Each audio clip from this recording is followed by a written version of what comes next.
Tuhan melakukan, menggenapkan apa yang diwahyukannya kepada saudara dan saya. Yang diperlukan adalah percaya. Kalau saudara mau bersama Tuhan Yesus, tidak ada yang tidak bisa.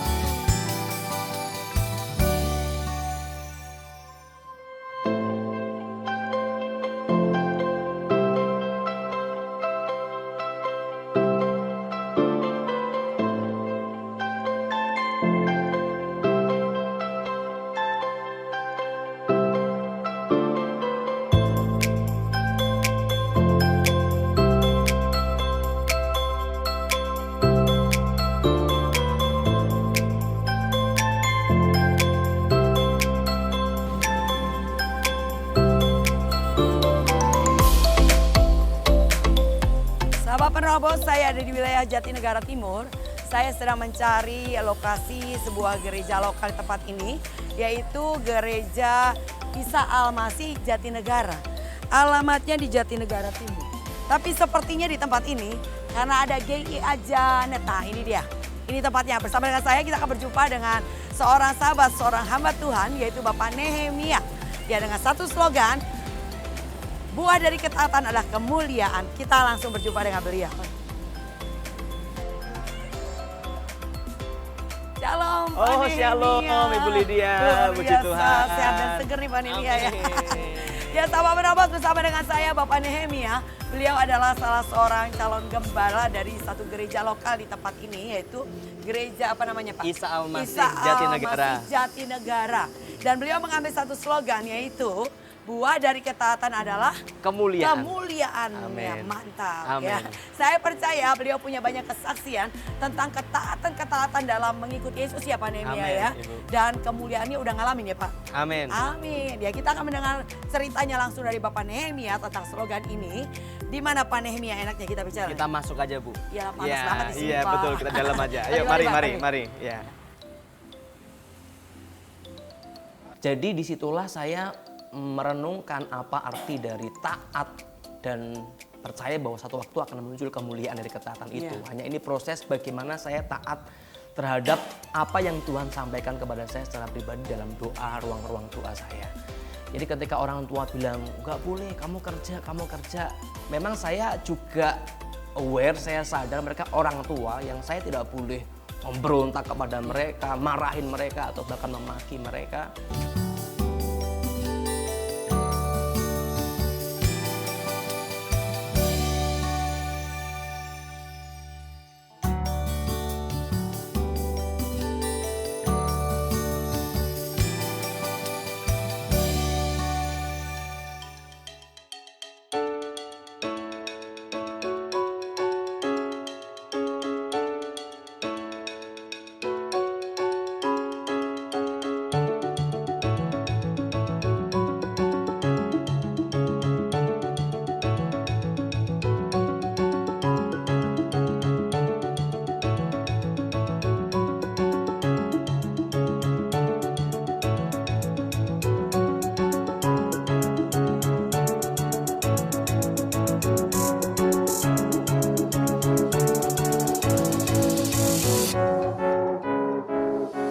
Silakan Ibu, Ya, mari masuk. terima kasih Pak Nehemia. Ya. Haleluya. Ya, sahabat penerobos, bersama dengan saya tadi Bapak Nehemia, Bapak Pendeta Nehemia. Masih muda ya sahabat penerobos. Ya, Pak Nehemia ini mengambil satu slogan, yaitu apa Pak? Buah dari ketaatan adalah kemuliaan. Ya. Saya percaya beliau mengambil slogan ini karena beliau punya pengalaman tentang ketaatan yang dibentuknya. Mungkin dari muda ya Pak Nehemia ya. Sampai hari ini kemuliaannya yang dicapai. Beliau hari ini menjadi seorang gembala muda ya. Di sebuah gereja lokal di lingkungan daerah Jatinegara. Ya, namanya GBI apa Pak? Gereja Isa Al-Masih. Sorry. Gereja Isa Al-Masih. Jatinegara. Oh Jatinegara. Oh begitu ya. Masih calon gembala. Calon gembala. Belum ditabis. Oh tinggal ditabiskan ya. Tapi beliau menggantikan gembala yang sebelumnya ya. Iya. Tapi tinggal tunggu penabisan. Saya percaya inilah waktunya generasi milenial bangkit ya. Amin. Ada janji Tuhan yang luar biasa bagi generasi muda, yaitu dipakai Tuhan bagi pekerjaannya yang luar biasa. Ya, kita akan berbicara langsung dengan Bapak Nehemia ya. Panggil Bapak Nehemia Iya, ya. iya. Nah, Pak Nehemia ini sudah berkeluarga atau masih single nih? Sudah. Oh, sudah berkeluarga. Iya. Dari 2017. 2017. Iya. Jadi baru 2 tahun. 2 tahunan Ya, ini ya. kurang lebih. Menikah ya. Masih umurnya muda, masih 30 tahun ya. Nah, Pak Nehemia bisa berbagi dengan kita cerita tentang kerinduan Pak Nehemia ini untuk melayani Tuhan.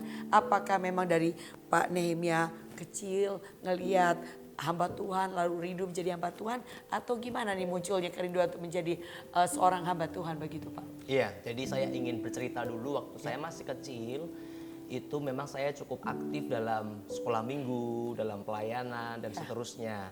Lalu banyak orang berbicara, oh kamu jadi hamba Tuhan aja, kamu jadi hamba Tuhan aja. Hanya saya tidak terlalu menangkap dan mengerti karena masih kecil. Jadi apa itu hamba Tuhan bagi, tentu saya tahu apa itu pendeta dan siapa, tapi apa arti panggilan itu belum saya ngerti, belum saya ngerti sampai saya berjalan. Lalu ketika saya duduk di bangku SMA kelas 3, di situ saya bergumul, mau kemana hidup saya, mau kemana hidup saya. Nah, di tengah masa saya harus melangkah ke jenjang yang baru itulah saya secara serius berdoa dan menggumuli akan kemana. Nah, disitulah momen di mana Tuhan memanggil saya dan berbicara, kamu jadi hambaku. Oh, begitu. Dengan spesifik, artinya bukan hanya hamba Tuhan, saya bisa ngapain sebagai hamba Tuhan, tapi secara spesifik menjadi hamba Tuhan dalam konteks pendeta. Nah, disitulah saya mulai menggumulkan dan mengerti dan coba untuk melangkah untuk menjadi. Jadi 3 SMA udah bisa dengar suara Tuhan tuh ya? Jadi berawal dari pengalaman berdoa, penyembahan, saat teduh yang mungkin sahabat penerobos juga lakukan. Disitulah saya punya keteguhan dan keyakinan, oh Tuhan memanggil saya dengan panggilan yang khusus. Amin, amin. Jadi memang tidak secara audible Tuhan ngomong, tapi dalam hati tapi ada sesuatu yang meneguhkan ada, begitu betul. ya. Saya percaya itu Roh Kudus. Sebab jarang Pak Nehemia, anak-anak usia muda terutama di level SMA itu bisa dengar suara Tuhan. Tapi Pak Nehemia bisa melakukan itu karena memang dari kecil sudah membiasakan untuk dekat Tuhan ya Pak ya. Iya, punya hubungan intim dan pribadi sama Tuhan. Sehingga di kelas 3 SMA Pak Nehemia mendengar satu panggilan khusus begitu. Terus gimana Pak Nehemia kerinduannya itu, apakah langsung mendapat respon dari orang tua? Oh boleh, senang gitu anaknya bisa jadi hamba Tuhan begitu, atau gimana Pak? Nah, ini yang menarik ya, karena banyak orang tua mungkin berharap anaknya jadi hamba Tuhan, tapi juga banyak orang yang tidak boleh anaknya jadi hamba Tuhan. Nah, rupanya keluarga saya termasuk tipe yang nggak boleh. Tapi orang tua Bapak Kristen? Kristen, jadi orang tua Kristen, Melayani bahkan juga? melayani ya WL, singer, bahkan papa saya itu majelis. Oh majelis. Bukannya harusnya mereka mendukung, oh senang gitu kan anaknya jadi hamba Tuhan, enggak ya Pak ya? Nah, itu yang saya harapkan. Apa dasar pemikiran mereka sehingga membuat mereka enggak memperbolehkan Bapak Nehemia untuk menjadi hamba Tuhan? Jadi saya masih ingat statement-statement mereka itu, mereka berkata kalau kamu jadi hamba Tuhan, kamu mau menghabiskan uang keluarga karena mesti kuliah, biaya kuliah segala macam dan seterusnya. Nah, mereka berharap selesai SMA saya cari uang. Oh, langsung kerja. Jadi itu paradigma yang dipegang oleh sebagian besar orang di desa saya karena kami tinggal di desa. Jadi selesai sekolah cari uang, selesai sekolah cari uang, bahkan jangan nggak usah sampai SMA sebenarnya, SMP selesai kalau bisa kerja cari uang gitu. Nah, sehingga mereka waktu itu membanding-bandingkan saya dengan anak tetangga. Jadi lihat tuh si A, lihat si B udah bisa ngirim uang orang tuanya. Kamu nih udah sampai SMA, dulu SMP minta SMA minta kuliah gitu ya. Apalagi hamba Tuhan. Nah, itu yang mereka kata apalagi hamba Tuhan itu mungkin mereka berpikir hamba Tuhan tuh nggak punya penghasilan, hidupnya susah begitu apalagi di desa. Mungkin ngelihat begitu hamba Tuhan di daerah pedesaan begitu ya. Jadi makanya beliau mendorong untuk Bapak Nehemia kerja aja ya dapat uang begitu ya. Terus gimana? Apakah Bapak Nehemia ikutin apa kata mereka untuk tidak sekolah teologi gitu atau gimana? Jadi disitulah saya merenungkan apa arti dari taat dan percaya bahwa satu waktu akan muncul kemuliaan dari ketaatan itu. Hanya ini proses bagaimana saya taat terhadap apa yang Tuhan sampaikan kepada saya secara pribadi dalam doa, ruang-ruang doa saya. Jadi ketika orang tua bilang, nggak boleh kamu kerja. Memang saya juga aware, saya sadar mereka orang tua yang saya tidak boleh memberontak kepada mereka, marahin mereka atau bahkan memaki mereka. Tapi saya juga tidak bisa menolak panggilan yang Tuhan berikan dalam hati saya secara pribadi. Nah disitulah saya gimana nih untuk menjadi taat di tengah-tengah pertentangan yang terjadi dalam keluarga. Gimana? Itulah saya kemudian setiap pertemuan keluarga, setiap ngobrol mereka selalu bilang kamu pokoknya kerja, nggak boleh kuliah. Nah saya hanya diam saja Bu. Jadi saya hanya diam, nggak marah, nggak membantah, nggak berontak, tapi saya hanya diam saja. Saya berdoa sama Tuhan, bergumul sama Tuhan dalam perjumpaan keluarga. Saya tetap dalam ketenangan dan coba mengkomunikasikan dengan bahasa entah verbal maupun secara sikap. Saya mendidik mereka udah nggak bisa. Wah kayak akhirnya capek juga ya. Capek juga untuk ngomongin terus, tapi tidak ada pertentangan, tapi sepertinya nggak bisa nolak panggilan Tuhan begitu. Akhirnya dapat persetujuan. Nah di situ kemudian mereka secara tidak ikhlas barangkali ya udahlah kamu silahkan kalau mau pergi gitu. Tapi tidak secara penuh mendukung. Mereka pun saya duga pun mereka bertentangan dalam jiwa mereka. Ini lepas enggak gimana. Mereka juga adalah seorang pelayan Tuhan di sebuah gereja lokal ya. Kalau ngelarang nanti Tuhan marah, tapi kalau ngiyain nanti nggak dapat duit. Mungkin pertentangan seperti itu ya. Iya. Terus gimana akhirnya keputusannya gimana? Oke gitu boleh pergi. Nah akhirnya mereka mempersilahkan dengan berat hati. Dengan berat hati. Nah disitulah saya merasakan apa artinya kita melangkah sendirian di jalan Tuhan. Jadi ketika orang-orang tidak support kita, ketika orang-orang tidak mendukung kita, apakah kita masih mau taat dengan panggilan Tuhan? Dan disitulah saya seperti jalan sendirian di lorong yang gelap itu dan di sana ada titik terang yang saya harus tuju dan saya tetap melangkah ke sana. Nah itulah masa-masa ketika awal saya kuliah. Di bulan-bulan awal itu betul-betul kalau pulang pun tidak disapa dengan hangat, tidak diterima dengan hangat. Ya itu saya seperti sendirian di sana. Jadi waktu pandemi yang mengambil keputusan untuk sekolah teologi itu dibekalin. Ini biaya masuknya berapa gitu kasih. Ini biaya buat makan gitu dikasih begitu. Enggak. Jadi saya masih ingat waktu itu saya dapat brosur. Tapi brosur ini saya kan ada biaya ya sekalipun sekolah teologi ada biayanya lah, biaya asrama segala macam. Nah, saya mau kasih siapa brosur ini kan. Nah lalu ujung-ujungnya saya kasih kepada hamba Tuhan. Nah orang tua itu mereka cuma bilang gini, ya udah deh, ini aku kasih uang buat kuliah gitu kan. Itu 300.000 saya masih ingat. 300.000. Jadi waktu itu masih subuh, kami berangkat dari daerah saya, itu daerah Lumbung Mas, Pucak Wangi, itu ke Ungaran. Jadi saya sekolah di Ungaran, sekolah teologi di Ungaran. Jadi kurang lebih 4 jam subuh-subuh dikasih uang itu untuk pokoknya udah nih yang kami punya. Dengan nada berat sebenarnya. Nah akhirnya ya saya pergi dengan uang itu. Jadi itu mungkin buat transport habis. Nah itu di sana transport makan siang habis ya. Terus pandemi nggak takut gitu untuk melangkah ketika tahu uang yang ada cuma segitu. Sedang nggak perlu biaya-biaya begitu untuk kuliah. Nah waktu itu entah bagaimana ya saya nggak cuma segini aku nggak mau jalan cuma segini nanti nggak berpikir begitu, nggak ada tuh Bu. Jadi begitu seolah-olah saya kayak gini, dikasih nggak dikasih saya akan pergi, dikasih nggak saya pergi, nggak tahu deh. Nah begitu dikasih ya puji Tuhan, setidaknya masih dikasih. Tapi mau dikasih mau nggak saya mau jalan, nggak tahu nanti gimana. Nah, tapi akhirnya bisa diterima di sekolah itu. Diterima Bu, jadi kalau saya diterima dengan beberapa tes saya diterima. Nah persoalan muncul ketika saya harus bayar semester 1, semester 2. Saya mesti ngomong ke siapa? Tentu saya doa sama Tuhan, Tuhan gimana ini? Nah, hingga akhirnya saya mau nggak mau harus share kepada orang tua. Ini kebutuhan kuliah saya. Dan mereka pun masih dengan hati yang berat memberi uang. Tapi seperti nggak rela begitu. Iya betul, seperti nggak rela. Nah sampai di semester 3. Jadi semester 1 semester 2 itu mereka mendukung dengan berat hati. Iya. Lalu semester 3 itu saya dapat beasiswa. Jadi all in, jadi semua ada beasiswa. Beasiswanya full. Full, jadi Semua. asrama, kuliah, bahkan dapat uang buku gitu Ya, ya. untuk uang makan buku. sehari-hari Untuk juga udah makan dapat. sehari-hari. Jadi karena di asrama ya, jadi makannya di asrama. Ya.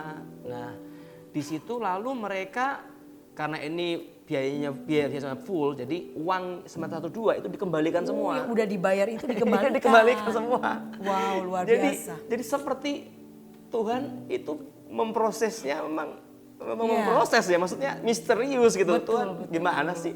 Kok nggak dari dulu, dari awal, wah dapat beasiswa dari sejak Iya. SMA kelas 3 itu ada orang datang lalu ini Iya, ada jadi ini. yakin banget Tuhan gitu Nggak ya. perlu ada masa sendirian. Betul, itu Tuhan banget. Sahabat Penrobos, saya percaya bahwa kejadian yang dialami Bapak Nehemia, Tuhan izinkan 2 semester harus membayar karena Tuhan mau menguji hati, ya kan? Apakah mau tetap maju? Iya. Apakah di tengah keadaan keuangannya minim masih tetap mau melangkah Iya. mengikuti panggilan Tuhan? Tapi ketika taat, lihat Tuhan turut bekerja ya. Iya, Nah, iya. kan Matius 6 ayat 33 bilang begitu. Carilah dahulu kerajaan Allah dan kebenarannya, maka semuanya akan ditambahkan.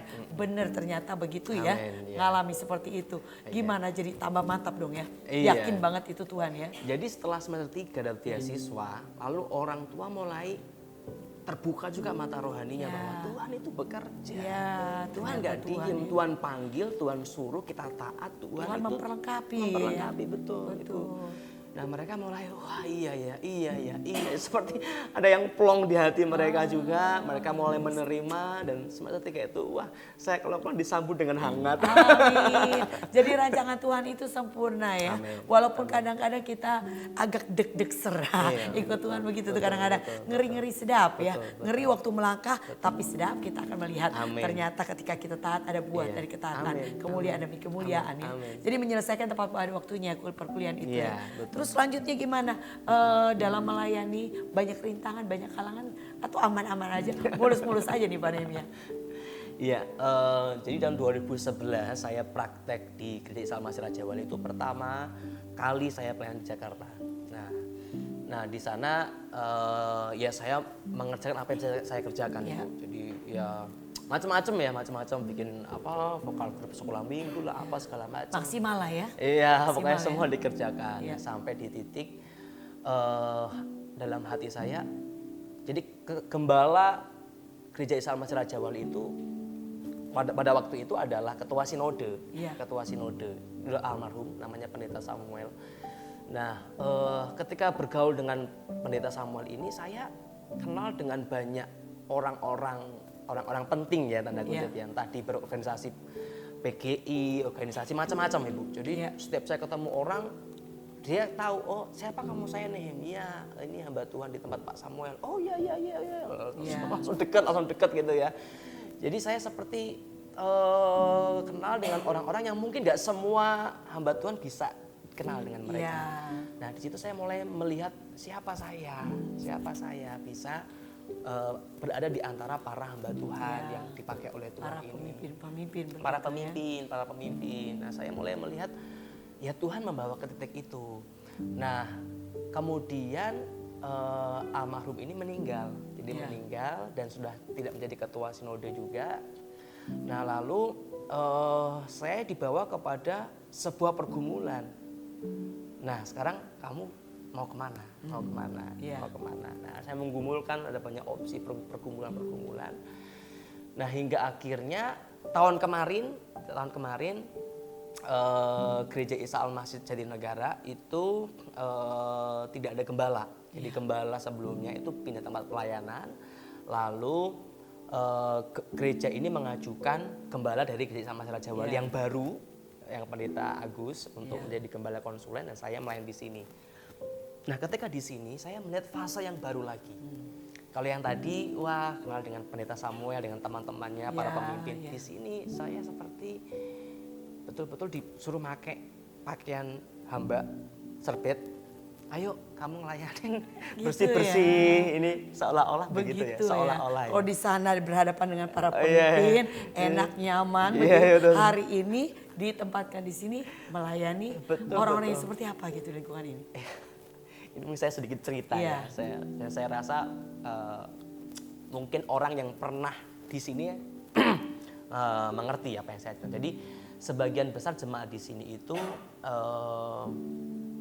memang orang-orang yang menengah ke bawah. Jadi dulu area Jatinegara ini itu area perjudian. Iya. Perjudian. Jadi kalau masuk ke kampung-kampung gang-gang itu orang masuk. Sampai satu waktu ada satu ibu yang sudah diubahkan Tuhan tentunya. Ngobrol kita berdua, iya tuh si ibu A dulu juga main judi. Oh iya, saya kaget Bu. Oh iya. Iya Pak, dulu dia ini. Tapi saya juga iya katanya. Saya juga main katanya. Oh iya, lalu udah diubahkan. Tapi tentu perubahan tidak drastis langsung. Wah, berubah sepenuhnya. Perubahan karakter itu proses waktu. Betul. Ya. Dan rupanya Tuhan memanggil saya di sini untuk mendampingi mereka berubah sedikit demi sedikit. Ya. Ibaratnya itu kayak membersihkan satu demi satu karakternya, cara ngomongnya, cara berpikirnya, apa betul-betul ketemu dengan jiwa yang mesti dilayani. Tuhan memberi kekuatan ya selama ini sampai bertahan hari ini ya. Masih panjang nih prosesnya di sini udah berapa tahun nih, Pak Naimi? Belum hitungan tahun Bu. Oh belum hitungan tahun, masih awal Hitungan bulan. Jadi selamat masuk dalam proses berikutnya. Karena saya percaya ada proses-proses berikutnya bukan satu hal yang nikmat, tetapi ujung kemuliaan itu adalah kepastian. Amin. Bagi kita yang mau bertahan untuk taat aja lah ya Tuhan mau. Ya, untuk mengakhiri pembicaraan kita karena berhubung dengan waktu, mungkin Bapak Nehemia bisa berbagi dengan sahabat penerobos tips-tips apa yang perlu diambil dari kita sebagai hamba Tuhan untuk bisa kuat menghadapi rintangan, tantangan atau tetap dalam panggilannya Tuhan. Mungkin silakan Pak Nehemia. Iya, jadi yang pertama dari pengalaman saya bahwa ketika Tuhan menyuruh sesuatu, meminta kita untuk mengerjakan sesuatu, kita firm dengan itu. Kita firm, hati kita harus deal bahwa ini yang Tuhan mau. Ini yang Tuhan mau. Dan pasti akan ada tantangan, akan ada rintangan yang seolah-olah kita kayak berjalan sendirian dengan apa yang Tuhan mau itu. Nah hanya ketika hati kita udah firm dan hati kita sudah berpaut dengan Tuhan, kita akan punya kekuatan. Kita punya kekuatan untuk terus berjalan.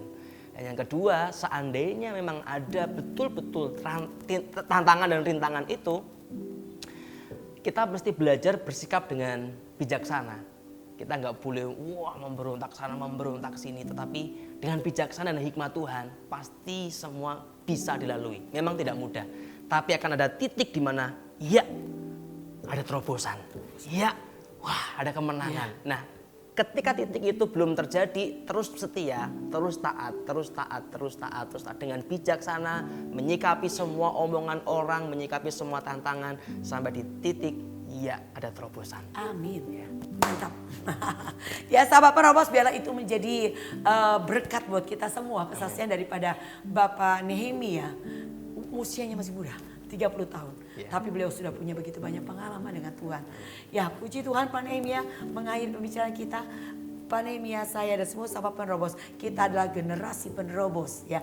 Tidak terhentikan karena apa yang dilihat dengan dihadapi, kita mau maju terus sampai garis finish. Amin. Amin Pak. Amin. Mantap sampai garis finish. Mantap. Iya. Jangan kita berhenti. Oke. Amin. Ya tangannya di depan Pak Nehemia. Dan kita katakan kita GOB. GOB itu Generation of Breakthrough. Tangannya ke atas. Karena GOB tidak boleh turun tapi harus naik dan tidak turun. Amin. Generation of Breakthrough. breakthrough. Ya, jadi bilang GOB gitu kan. Ya. GOB naik ke atas ya. Ya. Oke, 3, 2, 1. GOB. Tuhan Yesus memberkati. Amin. Tuhan memberkati. Iya. Engkau hanya perlu berkata ini aku Tuhan, pakailah aku, utuslah aku. Bukan karena kuat gagah kita, bukan karena hebat dan kemampuan kita. Tapi Tuhan yang memanggil engkau, dia akan memperlengkapi engkau dengan kuasa yang dahsyat. Sehingga engkau akan melayani dia. Jiwa-jiwa banyak yang dimenangkan, banyak yang dipulihkan. Dan mereka masuk dalam panggilan Tuhan.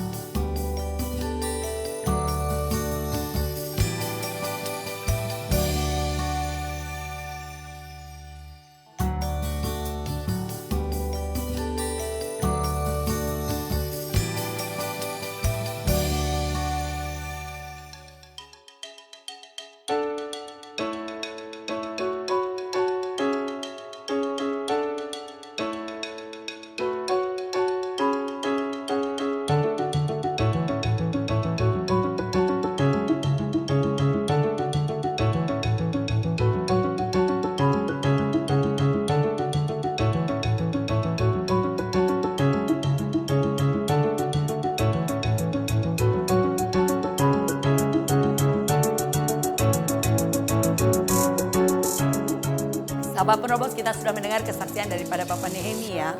Beliau dengan usia 30 tahun hari ini menjadi calon gembala di sebuah gereja lokal. Dan saya percaya dimulai dari panggilannya, di masa kecil beliau punya kerinduan untuk lebih mendekat kepada Tuhan. Taat-taat aja melakukan apapun yang diperintahkan oleh gereja lokal di mana beliau berada. Dan saya percaya ketika kelas 3 SMA, Tuhan mulai memanggil dengan lebih jelas lagi untuk beliau fokus kepada satu panggilan Tuhan secara pribadi.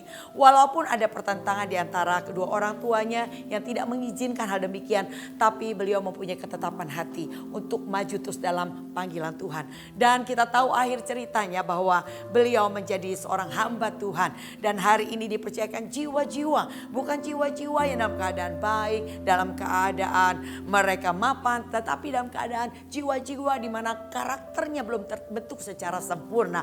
Bukan hal yang mudah, tapi beliau yakin beliau pasti bisa karena beliau punya Tuhan yang dahsyat. Dan dikatakan dalam Roma 9 di ayat 11 dikatakan begini, sebab waktu anak-anak itu belum dilahirkan dan belum melakukan yang baik atau yang jahat, supaya rencana Allah tentang pemilihannya diteguhkan, bukan berdasarkan perbuatan tapi berdasarkan panggilannya. Dikatakan kepada Ribka, anak yang tua akan menjadi hamba anak yang muda, seperti ada tertulis, aku mengasihi Yakub tetapi membenci Esau. Jika demikian, apakah yang ada kita katakan, apakah Allah tidak adil? Mustahil. Sebab ia berfirman kepada Musa, aku akan menaruh belas kasihan kepada siapa aku mau menaruh belas kasihan, dan aku akan bermurah hati kepada siapa aku bermurah hati. Jadi hal itu tidak tergantung pada kehendak orang atau usaha orang, tetapi kepada kemurahan hati Allah. Saya percaya karena kemurahan hati Tuhan memanggil Bapak Nehemia untuk masuk dalam panggilan khusus melayani dia. Sahabat penerobos, saya percaya ada begitu banyak orang dipanggil Tuhan untuk melayani dia, untuk diperlengkapi dengan kuasanya, untuk masuk dalam panggilan, untuk menjangkau jiwa-jiwa, membawa jiwa-jiwa pada jalan dan kebenaran yang pada akhirnya adalah membawa pada kemuliaan, yaitu kerajaan surga. Tapi ada banyak orang yang tidak mau mengikuti panggilan Tuhan, tidak menyambut uluran tangan Tuhan. Tapi saya mau katakan hari ini, Tuhan memanggil engkau bukan dengan satu tujuan akan menjerumuskan engkau dan mencelakakanmu. Karena Tuhan berkata dalam Yeremia 29 ayat 11, aku tahu benar rancangan apa yang ada padaku untuk kamu, yaitu rancangan damai sejahtera, bukan kecelakaan, dan hari depannya penuh harapan. Sahabat penerobos, hari depanmu adalah pasti penuh harapan. Ketika engkau mau meresponi panggilan Tuhan, engkau hanya perlu berkata, ini aku Tuhan, pakailah aku, utuslah aku. Bukan karena kuat gagah kita, bukan karena hebat dan kemampuan kita, tapi Tuhan yang memanggil engkau. Dia akan memperlengkapi engkau dengan kuasa yang dahsyat, sehingga engkau akan melayani dia. Jiwa-jiwa banyak yang dimenangkan, banyak yang dipulihkan, dan mereka masuk dalam panggilan Tuhan. Karena Tuhan mati untuk menyelamatkan semua jiwa. Tuhan tidak mau ada satu orang pun binasa, tetapi kebinasaan ditentukan oleh keputusan kita. Sahabat penerobos, jangan salah mengambil keputusan. Hari ini waktunya engkau mengambil keputusan dengan tepat, karena keputusan hari ini menentukan hari depanmu. Sahabat penerobos, mungkin di antara sahabat penerobos Tuhan taruhkan suatu hati atau kerinduan untuk melayani dia, masuk dalam panggilannya. Tapi engkau mungkin sulit sekali untuk melangkah karena orang sekelilingmu gak mendukung engkau. Tetapi hari ini saya akan berdoa, biarlah Tuhan meneguhkan panggilannya dalam kehidupan sahabat penerobos. Mari angkat tanganmu, Bapak hamba berdoa bagi sahabat penerobos yang Tuhan sudah memanggil berulang-ulang untuk masuk dalam panggilan Tuhan. Tapi mereka sulit untuk melangkah karena tidak mendapat dukungan dari siapapun di sekelilingnya. Saat ini hamba berdoa dalam nama Tuhan Yesus, teguhkan panggilanmu bagi sahabat penerobos untuk ia dengan mantapkan hati percaya melangkah dan melihat kedahsyatan Tuhan yang memperlengkapi ia dalam panggilan yang sesungguhnya daripada Tuhan. Untuk kami menuai jiwa-jiwa di Pentakosta ketiga, tuai yang terbesar terakhir, kami mau terlibat di dalamnya. Dalam nama Tuhan Yesus, dalam nama Tuhan Yesus kami menerimanya. Haleluya, amin. Demikian sahabat penerobos, tetap semangat di dalam Tuhan. Jangan pernah mundur dan responi panggilan Tuhan. Dan percayalah dia akan memperlengkapimu dengan dahsyat dan ajaib. Salam GOB. Tuhan Yesus berkati.